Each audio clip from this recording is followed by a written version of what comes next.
My dear students, welcome to a new video lesson.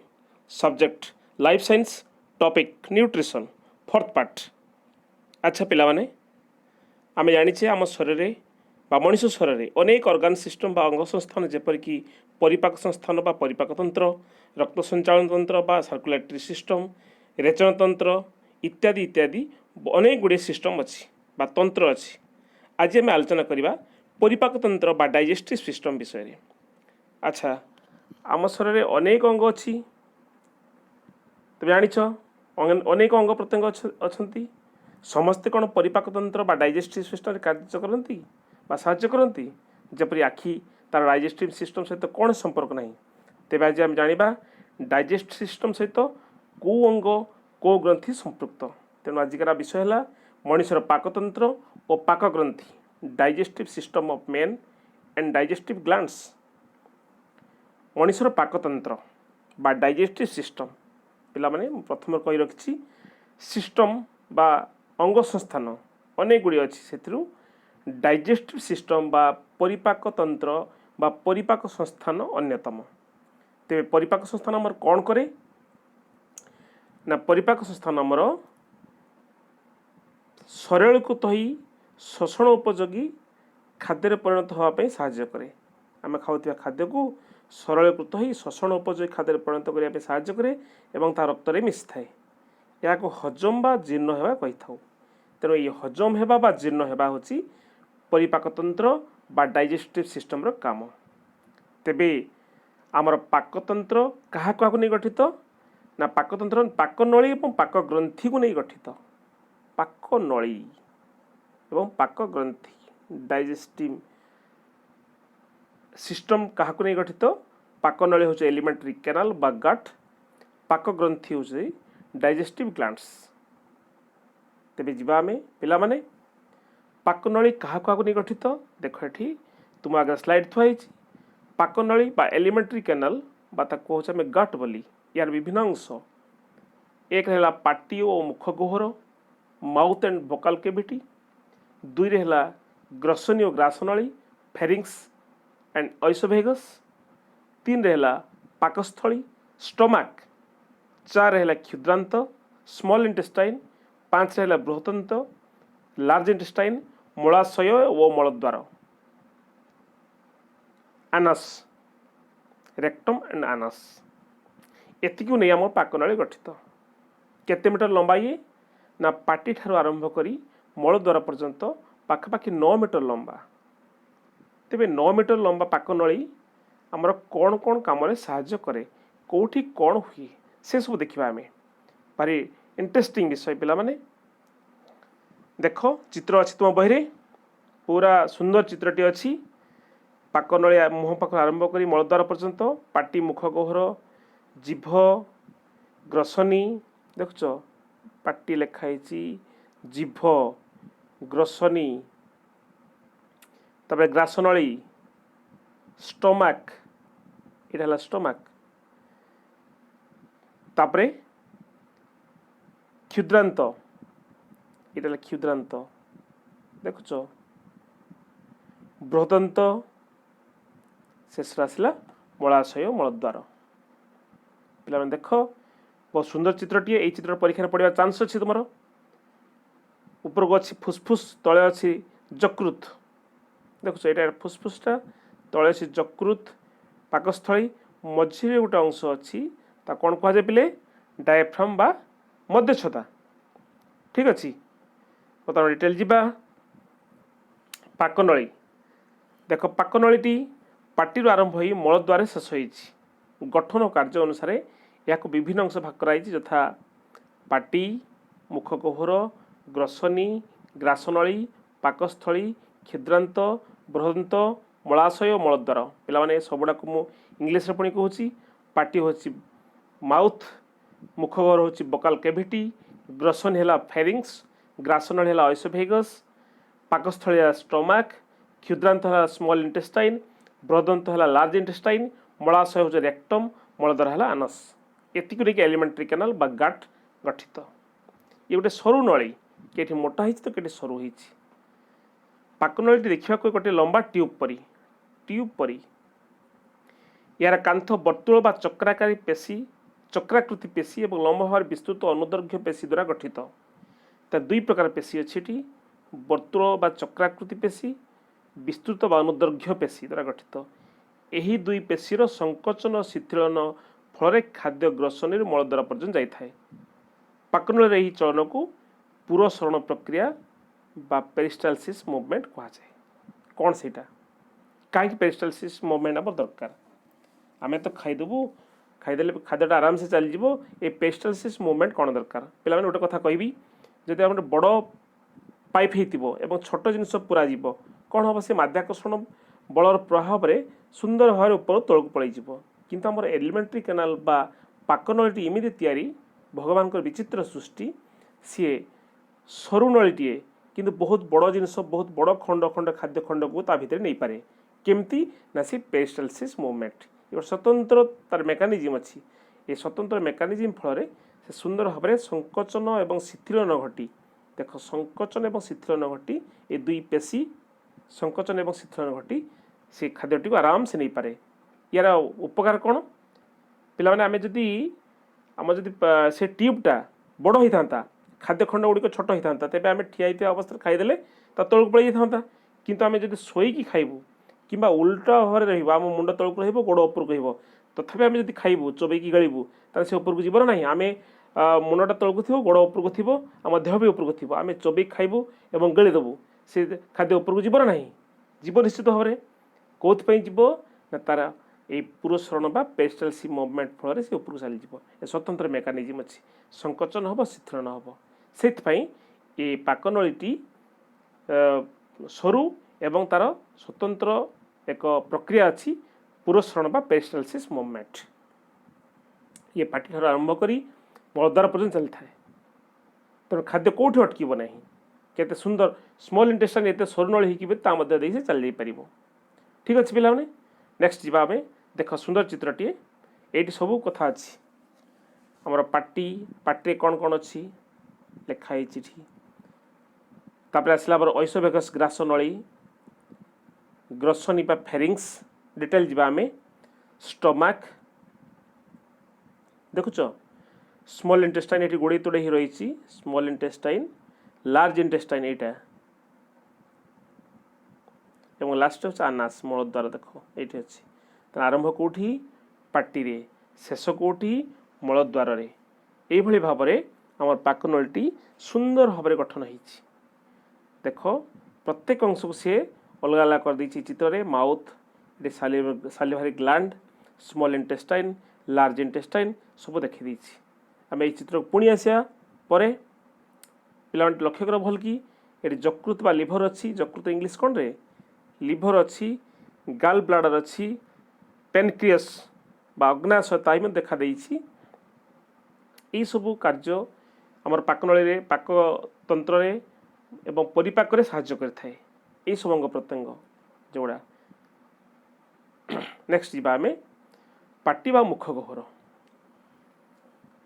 Mouth and Bakal cavity पाटी घर रही ऊपर और तल ओठ पाटी भितर रही मुख गहर दुई कड़ रही गाल तले जीभ उपर अंश तालु एवं दुई माड़ी रे दांत से दांत कथाटा ही ये आलोचना करवा दुई माड़ी दांत दांत पिला आमर केते थर रिप्लेसमेंट हो पारे केते थर आमको कंपानी दब ना आम थे जन्म बेला आमको दांत जन्म नुहे तो किसी दिन पर वर्षे पाखापाखि पर दांत थे उठे एवं से दांत क्षीर दांत कहुए ता पुणी झड़वा आरंभ करे एवं ता स्थान स्थायी दांत उठे तेणु दी थर रिप्लेसमेंट हो पारे तापर आ नुह तापर आमर परमानेंट दांत उठे देख पिले से परमानेंट दांतर गठन शैली केते प्रकार केतेटा थाए सबकि डिटेल आमर अच्छी लक्ष्य कर चित्र को देख ये देख तो लिखाई केते प्रकार दांत यहीटा गोटे प्रकार दांत ये चारिटा अच्छी गोटे प्रकार दांत बाकी ये दुईटा एटा गोटे आईटा गोटे ये गोटे प्रकार दांत आउ कड़ दुईटा अच्छी एक कड़ दुईटा अच्छी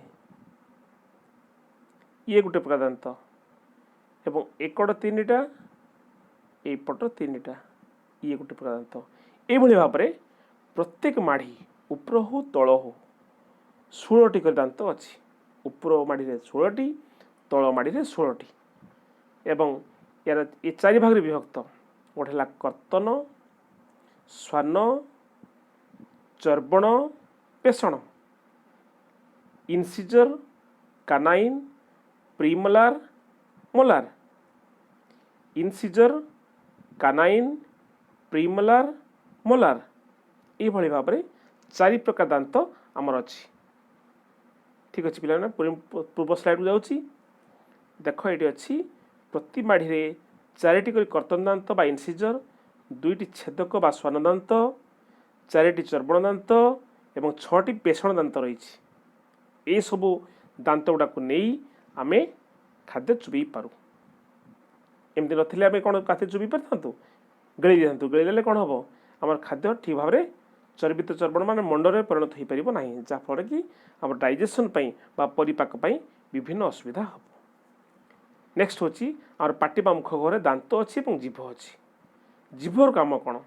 जीभर काम कौन पिले आम कथा कहीपरू।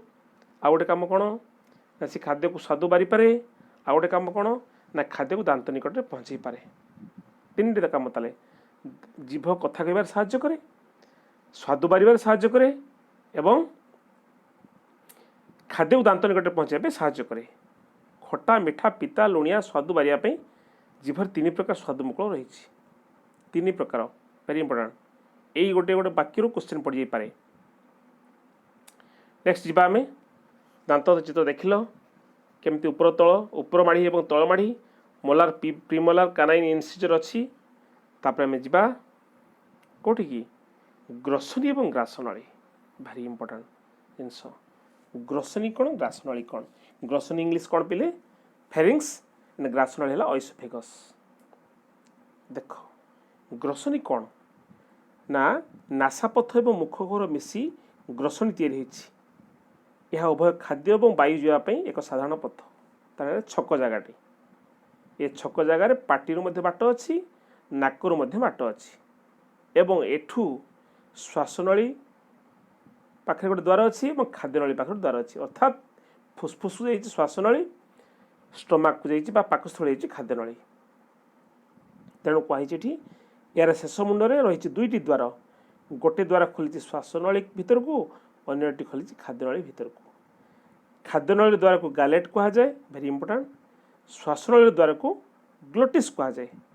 श्वासनली द्वार रही एक तरुणास्थि प्लेट। यही प्लेट को अधिजुहा बा इपिग्लोटिस कह जाए, वेरी इंपोर्टेंट। देख से छक जगह खाद्य गिड़ा समय अधिचुआ बा श्वासनली द्वार बंद रहे, फल खाद्य केवल खाद्यनली भितर प्रवेश करें। तेणु इपिग्लोटिस बा अधिचुआ से गोटे पर्दा भाव काम कौन सी मुहूर्त भी, कौन सी परिस्थिति भी आम खाद्य जेपरी श्वासनली भितर को प्रवेश न करे, से प्रवेश करने दब ना। देख चित्रटी देख भल कि ये चित्रटी देख। यहाँ आसा हूँ छक जगह। छक जगह कौटा? यहीटा आमर ग्रसनी। ये पूराटा है ग्रसनी। ये जगहटा ये पाटी बाटू आसी रास्ता, ये नाक बाटू आसी रास्ता एवं 2टी द्वार अच्छी, 1 2 2टी द्वार। यहाँ हूँ कहुच्छी ग्लोटिस एवं यहाँ हूँ गालेट। गालेट यहाँ हूँ ग्लोटिस, ग्लोटिस यहाँ हूँ गालेट, GULLET गालेट। ये गोटे छक जगह। देख पिले भल लक्ष्य कर। ये जो अच्छी ये गोटे इपिग्लोटिस नाम लिखाई। इपिग्लोटिस यहाँ देखुच लेबलिंग लिखा। यहाँ हूँ इपिग्लोटिस। यहाँ इपिग्लोटिस ये खाद्य नली द्वार को बंद करे। ए ऊपर श्वासपथ बा नासापथ को आ गोटे बाट बंद, आ गोटे पर्दा अच्छी बंद करे। ता ना हूँ उभुला। से एपटे जावाई बंद कर। देखुच जो खाद्य आसो 2 पट बंद हो सीधा खाद्य आसी खाद्य नली में गली। यहाँ छक जगह ग्रसनी। এটা ପାଟି ପଟୁ ଆସିଛି, ଏଇଟା ପାଟି ଆଡ଼ୁ ଆସିଛି, ଏପଟେ ନାକ ନାସା ପଥର ଆସିଛି।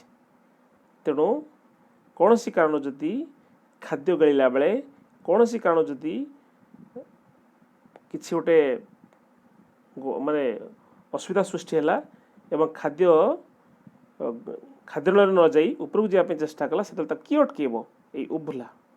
ଏଇ ଉଭୁଲାଟା ଆମର ଆଁ କଲେ ଦେଖାଯାଏ, ଯାହାକୁ ଆମେ ଛୋଟ ଜୀଭ କହୁ।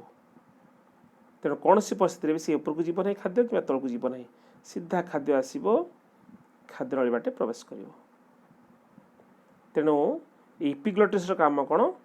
ସିଏ ଶ୍ୱାସନଳୀକୁ ଜଗି ରହିଛି ବା ଶ୍ୱାସନଳୀ ଦ୍ୱାରକୁ ଜଗି ରହିଛି।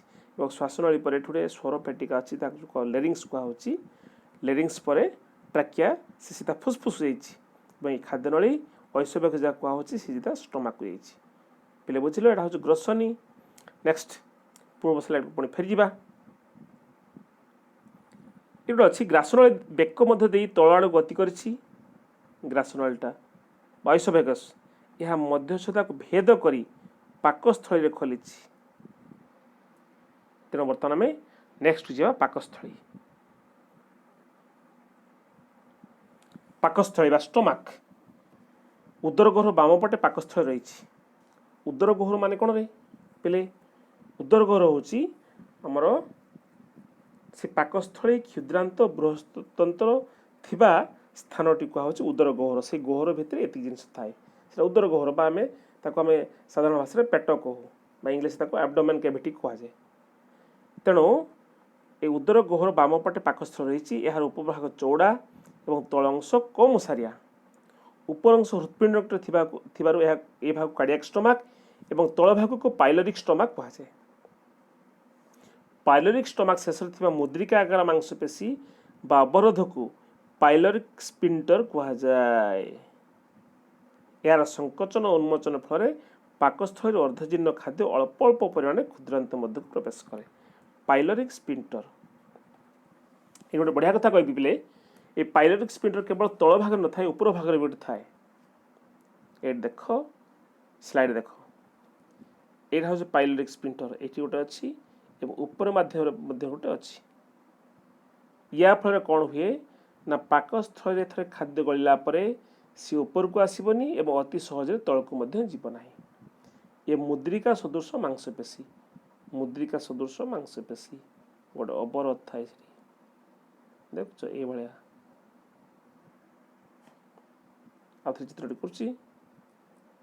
এইটা ଗୋଟେ ସ୍ପିଣ୍ଟର, ଏଇଟା ଗୋଟେ ସ୍ପିଣ୍ଟର, ସେଠି ମୁଦ୍ରିକା ଭଳିଆ ମାଂସପେଶୀ ଥାଏ। ଏମିତି ସିଏ ସବୁବେଳେ ସଂକୁଚିତ ପ୍ରସାରିତ ହେଉଥାଏ। ତେଣୁ ଆମେ ଖାଦ୍ୟ ଥରେ ପାକସ୍ଥଳୀ ଗଲା ପରେ ପାକସ୍ଥଳୀରେ ଉପର ଆଡ଼କୁ ଯିବ ନାହିଁ ଖାଦ୍ୟ, କିମ୍ବା ହଠାତ୍ କିନା ତଳ ଆଡ଼କୁ ମଧ୍ୟ ଯିବ ନାହିଁ। ସିଏ କ'ଣ କରିବ? ଏଇ ପାଇଲୋରିକ୍ ସ୍ପିଣ୍ଟର ସିଏ ଆସ୍ତେ ଆସ୍ତେ ଆସ୍ତେ ଆସ୍ତେ ଅର୍ଦ୍ଧଜୀର୍ଣ୍ଣ ଖାଦ୍ୟକୁ ଗ୍ରହଣୀ ମଧ୍ୟକୁ ଛାଡ଼ିବ। ଗ୍ରହଣୀ ହେଉଛି ଆମର କ୍ଷୁଦ୍ରାନ୍ତର ପ୍ରଥମ ଅଂଶ ବା ଡ୍ୟୁଡେନମ୍ ତାକୁ କୁହାହେଉଛି। ଆସ୍ତେ ଆସ୍ତେ ଆସ୍ତେ ଆସ୍ତେ ଛାଡ଼ିବ, କିନ୍ତୁ ଉପରକୁ ଛାଡ଼ିବାର ପ୍ରଶ୍ନ ନାହିଁ। ଉପରକୁ କେତେବେଳେ ଛାଡ଼ିବ ନା, କୌଣସି ଯଦି ଅସୁବିଧା ସୃଷ୍ଟି ହେଲା କିମ୍ବା ପାକସ୍ଥଳ ଅତ୍ୟଧିକ ଖାଦ୍ୟ ହୋଇଗଲା, ସେତେବେଳେ ସେ ଏଇ ସ୍ପ୍ଲିଣ୍ଟରଟା ଖୋଲିଯାଏ, ଉପରକୁ ମଧ୍ୟ ଖାଦ୍ୟ କିଛି ମାନେ ପଳାଇଯାଏ। ତେଣୁ ଦେଖ, ଷ୍ଟମାକର ଚିତ୍ର ଭଲକି ଦେଖ। ଏ ଉପର ଅଂଶ ଚଉଡ଼ା ଏବଂ ତଳ ଅଂଶ କମ୍ ଚଉଡ଼ା। ଏଇଟା କୁହାହେଉଛି କାର୍ଡ଼ିଆକ୍ ଷ୍ଟମାକ୍, ଏଇଟା କାର୍ଡ଼ିଆକ୍ ଷ୍ଟମାକ୍, ଏଇଟା ହେଉଛି ପାଇଲୋରିକ୍ ଷ୍ଟମାକ୍। ଏଇଟା କେଉଁଠି ଥାଏ ନା, ମଧ୍ୟଚ୍ଛଦା ତଳେ, ମଧ୍ୟଚ୍ଛଦା ବା ଡାୟାଫ୍ରାମ୍ ତଳେ। ଠିକ୍ ଅଛି। ତାର ପାଇଲୋରିକ୍ ସ୍ପିଣ୍ଟର ଏହାର ସଂକୋଚନ ଉନ୍ମୋଚନ ଫଳରେ ପାକସ୍ଥଳୀ ଅର୍ଦ୍ଧଜୀର୍ଣ୍ଣ ଖାଦ୍ୟ ଅଳ୍ପ ଅଳ୍ପ ପରିମାଣରେ କ୍ଷୁଦ୍ରାନ୍ତ ମଧ୍ୟ ପ୍ରବେଶ କରେ। ଏ ସ୍ପିଣ୍ଟର କଥା କହି ପିଲେ ଆଉ ଟିକେ କଥା, ସ୍ପିଣ୍ଟର ଆଉ କେଉଁଠି ଥାଏ? ଆମେ ଜାଣିଲେ ପାକସ୍ଥଳୀର ଉପର ଭାଗରେ ଗୋଟେ, ପାକସ୍ଥଳୀର ତଳ ଭାଗରେ ଗୋଟେ ଥାଏ। ଆଉ କେଉଁଠି ଥାଏ ନା, ଆଉ ଗୋଟେ ଥାଏ ହେଉଛି ମଳଦ୍ୱାରରେ। ମଳଦ୍ୱାର ମଧ୍ୟ ଠିକ୍ ସେଇଭଳିଆ, ଏଠି ଗୋଟେ ସ୍ପିଣ୍ଟର ଥାଏ। ସେ ମଧ୍ୟ ଆମର ମଳ ବା ବର୍ଜ୍ୟବସ୍ତୁକୁ ହଠାତ୍ କିନା ଛାଡ଼େ ନାହିଁ, ସିଏ ମଧ୍ୟ ଆସ୍ତେ ଆସ୍ତେ ଆସ୍ତେ ଆସ୍ତେ ସଂକୁଚିତ ପ୍ରସାରିତ ହୋଇକି ଛାଡ଼ିବ। ଏ ସୁନ୍ଦର ମେକାନିଜିମ୍। ଇଏ ହେଉଛି ପାକନଳୀର ସ୍ୱତନ୍ତ୍ରତା। ନେକ୍ସଟ ଯିବା କେଉଁଠି ଆମେ? କ୍ଷୁଦ୍ରାନ୍ତ ଏବଂ ବୃହଦନ୍ତ। କ୍ଷୁଦ୍ରାନ୍ତ ଏବଂ ବୃହଦନ୍ତ, এই କ୍ଷୁଦ୍ରାନ୍ତ ବୃହଦନ୍ତ ଗୋଟେ କଥା ବଢ଼ିଆ ମନେ ପଡ଼େ ଯେ ସ୍ମଲ୍ ଇଣ୍ଟେଷ୍ଟାଇନ୍, ଲାର୍ଜ ଇଣ୍ଟେଷ୍ଟାଇନ୍। ଆମ ସ୍ମଲ୍ ଇଣ୍ଟେଷ୍ଟାଇନ୍ଟି ଲମ୍ବା, ଲାର୍ଜ ଇଣ୍ଟେଷ୍ଟାଇନ୍ଟି ଛୋଟ, କିନ୍ତୁ ୟାର ନାମ ଦିଆହେଇଛି ସ୍ମଲ୍ ଇଣ୍ଟେଷ୍ଟାଇନ୍, तार दे लार्ज इंटेस्टाइन कहीं एमती ना स्मॉल इंटेस्टाइन टी सरू बाकी लार्ज इंटेस्टाइन टी आकार रे मोटा बा तार डायमीटर टी बेसी ये है स्मॉल इंटेस्टाइन ये है लार्ज इंटेस्टाइन यही दृष्टि कहुई नहले देख पिले तुम चित्रटा देख स्मॉल इंटेस्टाइन केते गुड़े नली गोड़े गोड़े गोड़े तोड़े ही केते कम जगार से पूरा कंपाक्ट हो रही तेणु स्मॉल इंटेस्टाइन आ लार्ज इंटेस्टाइन ऊपर अंश गोड़े गोड़े गोड़े ही रही लार्ज इंटेस्टाइन एवं मलद्वार जाई खोली एटा है कौन स्मॉल इंटेस्टाइन देखुचे ताले ये पुणी प्रत्येक क्षुद्रांत हो कि बृहदांत हो तीन भाग रे विभक्त क्षुद्रांत पाकस्थल ठारू बृहदांत पर्यंत लंबी जाइछि यह ग्रहणी जेजुन और इलियम को नहीं गठित तीन भाग विभक्त 2 नंबर क्वेश्चन पड़े पिले क्षुद्रांतर तीन अंश कौन कौन ग्रहणी जेजुनम एवं इलियम डुडेनम जेजुनम एवं इलियम देखो सेटा हम देखो पुणी तुमको चित्र रे ए देख लिखाई एटा ग्रहणी ड्यूडेनम एटा हला जेजुनम एटा हला इलियम तीन अंश रे एठी आरंभ होईची एठी इमती गोड़े तोड़े रही देखुच एटा हला जेजुनम तापर मध्य ता शेष अंशटा ठीक एठी लगी सेटा हला इलियम तीन अंश विभक्त ठीक अच्छे नेक्स्ट जी आम बृहतंत बृहतंत खाद्य नल शेष अंश एवं यह तीन भाग विभक्त यथा सिकम कलन एवं मलाशय बा रेक्टम सिकम कलन एवं रेक्टम भल मन रख पिले सिकम कलन और रेक्टम ये तीन अंश विभक्त आमर कौन बृहदंत एटा हला सिकम ये प्रथम अंशटा कौन सिकम तापर होची एटा पूराटा होची कलन एटा होची रेक्टम देखुच एटा होची सिकम ये पूराटा होची कलन एटा होची रेक्टम कलन पुणी एसेंडिंग कलन ट्रांसवर्स कलन एवं डिसेंडिंग कलन तीन भाग विभक्त जहाँ से पूराटा होची कलन एवं तले अच्छी मलाशय बा रेक्टम पलि आसवा क्षुद्रांतर शेष इलियम एवं बृहतंत्र आरंभ सिकम संयोग स्थल भार्मिफर एपेंडिक्स नामक एक अवशेषांग रही अवशेषांग प्रत्येक वार्ड को लक्ष्य कर पिले अवशेषांग जार काम किसी ना अवशेष हो जो अंग रही सी अवशेषांग एवं भार्मिफर्म एपेंडिक्स भार्मी वार्डटा कौट लगे ना आमर आर्थवर्म बा इजिया संपर्क बा सरु सरु नलिका सदृश संपर्क वार्डटा हूँ भर्मिफर्म एपेंडिक्स माने परिशेषिका तेणु देख पिले एठी गोटे अच्छी एपेंडिक्स पूरा एमती छुटियाटे एठी आछि कौन एठी अच्छी आमर एटा क्षुद्रांत एटा हूँ बृहतंत्र एटा हूँ आमर भार्मिफर एपेंडिक्स इलियम शेष भाग सिकम आरंभ यार काम किसी ना पिले ये दरकार पे आमको असुविधा पकाए ये बेले बेले इन्फेक्शन ही आमको बहुत जंत्रणा दिए और शेष में ऑपरेशन पर्यटन कथा जाए किंतु अवशेष अंग गोटे रही आसी कथा कहीं रही आम इवोल्यूशन चैप्टर पढ़ा अवशेष अंग रही कहूँ वेस्टिजियल ऑर्गन मन रहा पिले वेस्टिजियल ऑर्गन ठीक अच्छे नेक्स्ट जी आम पाक ग्रंथि तार प्रथम आम कहीचु कौन ना आम पाक तंत्र पाक नली और पाक ग्रंथि को नहीं गठित ये पाक ग्रंथि काम कौन ना ये जो पाक क्रिया बा परिपाक क्रिया समय खाद्यर सरलीकरण हम एवं अवशोषण योग्य खाद्य परिणत हम तापाई ग्रंथि मान सब साहाय्य करती ए ग्रंथिर क्षरित एंजाइम भलकि मन रखिपे ग्रंथिर क्षरित एंजाइम आमर खाद्यर सरलीकरण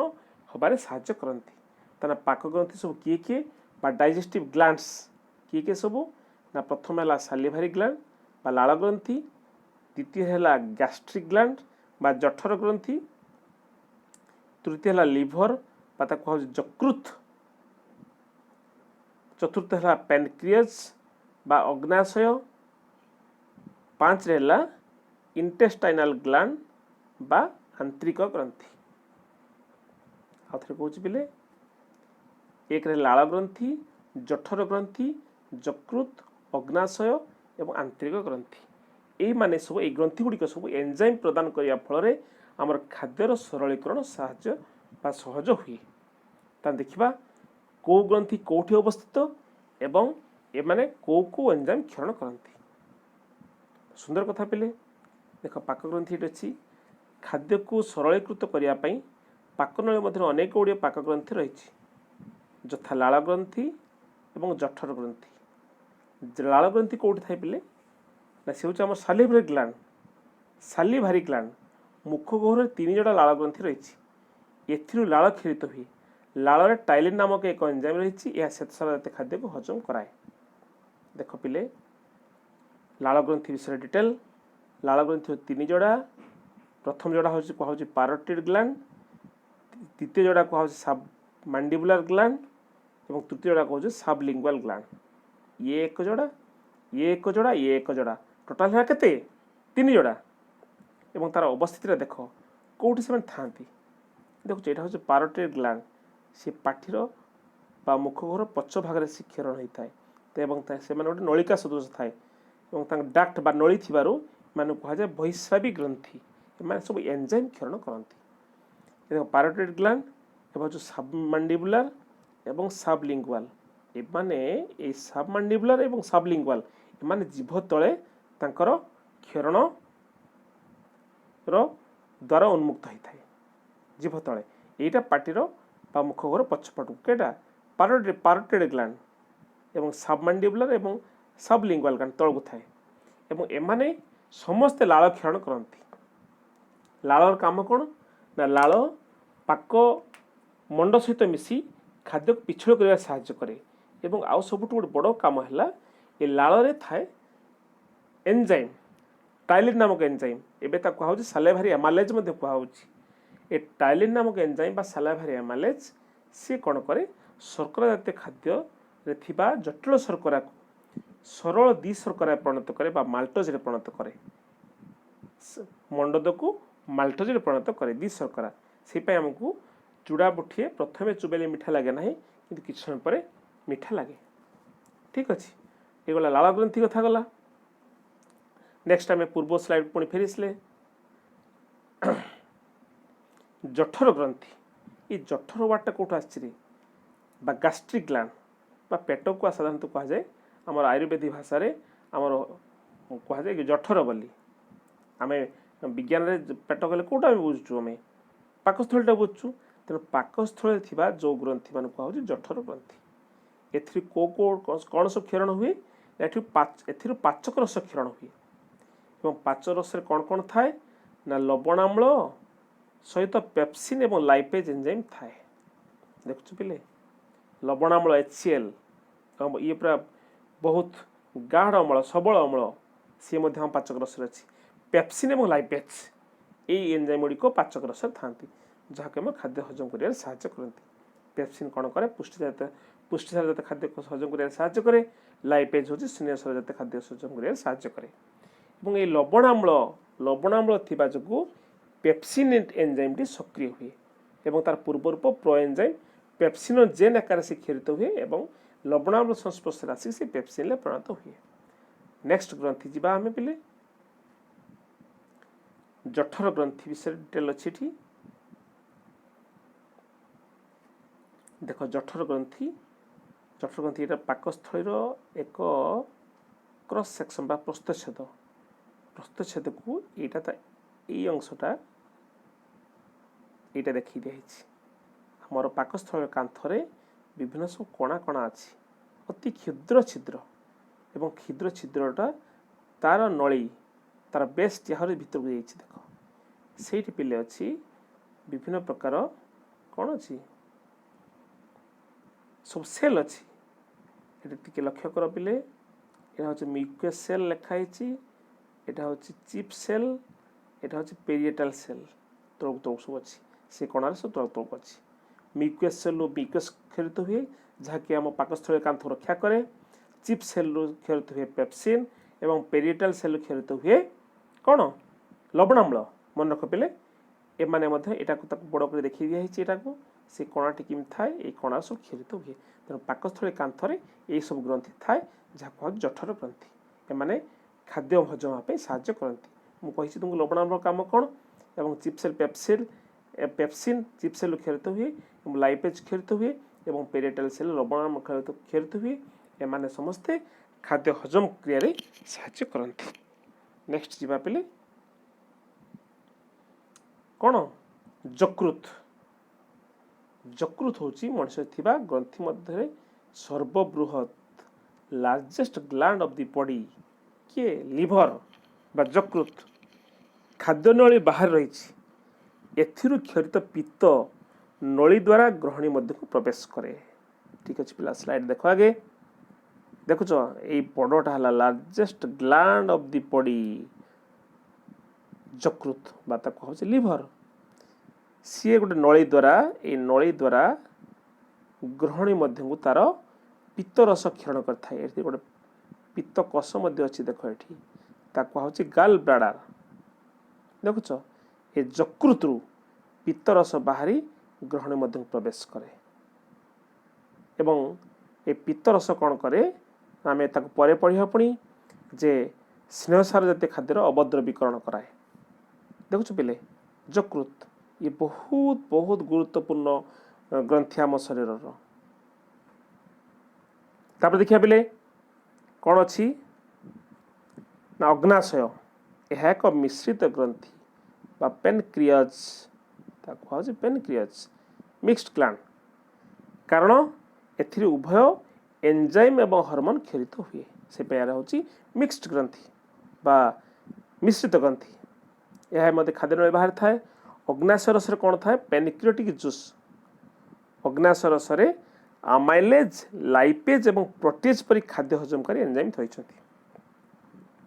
ଏ ସମସ୍ତ ଏନଜାଇମ୍ ଗ୍ରହଣୀ ମଧ୍ୟରେ ଖାଦ୍ୟ ସହିତ ମିଶେ। ତାହେଲେ ଆମାଇଲେଜ୍ ପ୍ରୋଟିଏଜ୍ ଏବଂ ଲାଇପେଜ୍ ଦେଖ ପିଲେ କେଉଁଟା ଆମର ପେନକ୍ରିଅଜ୍ ଏଇଟା ହେଉଛି କ'ଣ ପେନକ୍ରିଅଜ୍ ଏବଂ ୟାର ରସ ମଧ୍ୟ ଗ୍ରହଣୀ ମଧ୍ୟ ଖୋଲିଥାଏ।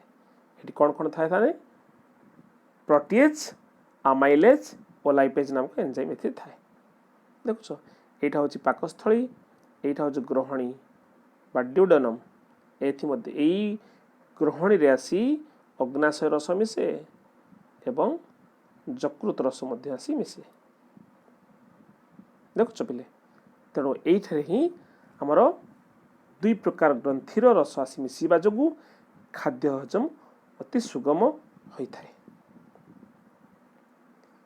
ଲାଷ୍ଟରେ କ'ଣ ଅଛି ତୁମର ଆନ୍ତରିକ ଗ୍ରନ୍ଥି ବା ଇଣ୍ଟେଷ୍ଟାଇନାଲ ଗ୍ଲାଣ୍ଡ। କ୍ଷୁଦ୍ରାନ୍ତରେ ଥିବା ଆନ୍ତରିକ ଗ୍ରନ୍ଥି ଗୁଡ଼ିକରୁ ଆନ୍ତରିକ ରସ କ୍ଷରିତ ହୁଏ।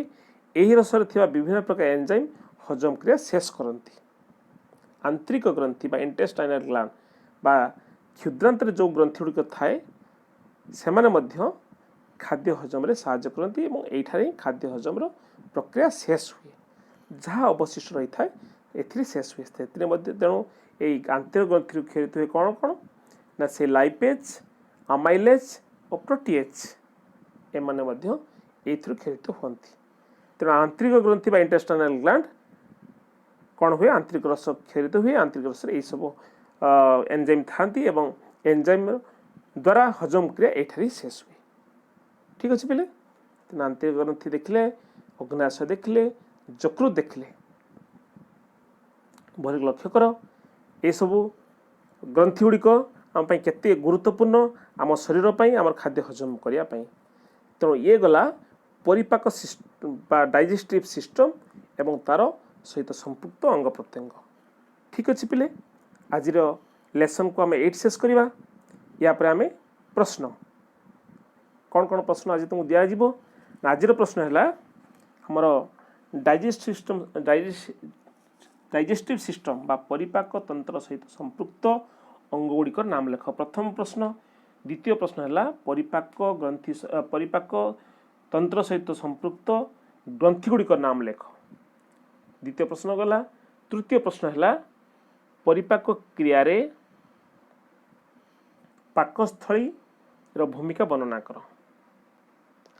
चतुर्थ प्रश्न है पाक ग्रंथि गुड़िक क्षरित एंजाइम गुड़िक नाम लेख। ठीक अच्छे। एवं पंचम प्रश्न है ग्रसनी विषय संक्षिप्त टिप्पणी दियो।